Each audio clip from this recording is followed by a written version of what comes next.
Good day po muli mga kawits. Welcome ulit po sa Rain. Another day, another rain na naman, no? Umulan, no? Special day pa naman ito ngayon. So nakaputok naman tayo kahit paano ng 5 at saka 7 meters. Nadangan lang, umulan na naman. Kaya masasayang lang yung ating ito. Kasi alam nyo, pag sumupunta kayo, umuulan. Yung pong trajectory ng bala, matamaan ng tubig ulan, pwede po mag-ibang direksyon.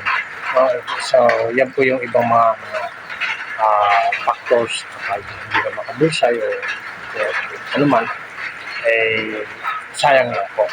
Kaya tinigil na muna natin, hindi na kasi ulan ngayon. Mahirap din po mamunot ng empty shell at maputik na po. So, pero maganda po yung firing range. Naiwan natin yung board doon, okay lang yun.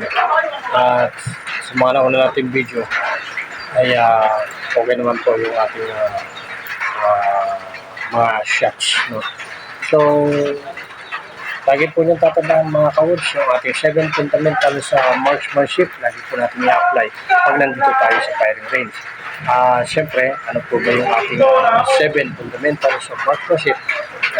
Una po ay yung stance, yung tindig, kailangan komportable, gripping, yung paghawak po ng ating pistol, no? Kailangan hindi masyadong piga, hindi masyadong higil, no? And then yung ating correct sight alignment, yung rear sight, front sight, kailangan po balance sila, no? And then yung ating correct sight picture, rear sight, front sight to target, no? Kaya po align po natin yan. And yung ating breathing control, yun, diba? Sabi nga nila DPWS po, dapat pagputok walang hangin. Respiratory pause po natin ay 2 to 3 seconds, pung. Diba? Inhale, exhale, pung. Yan po, no? So, ang next natin ay yung trigger control. Huwag po yung buong daliri, pwede yung hit lang po ang hila sa gatilyo. And the last one is consistent practice, no? Practicein nyo po yung 1 to 6 na yun. Ulit-ulit lang po. Pagkapunta nyo sa range, apply nyo lang po yun. No? So, penciling lang yung sikreto natin. Ngayon, ang dala po natin ay 91 rounds, pero ilan lang po nagamit natin? 23 lang. So, yan.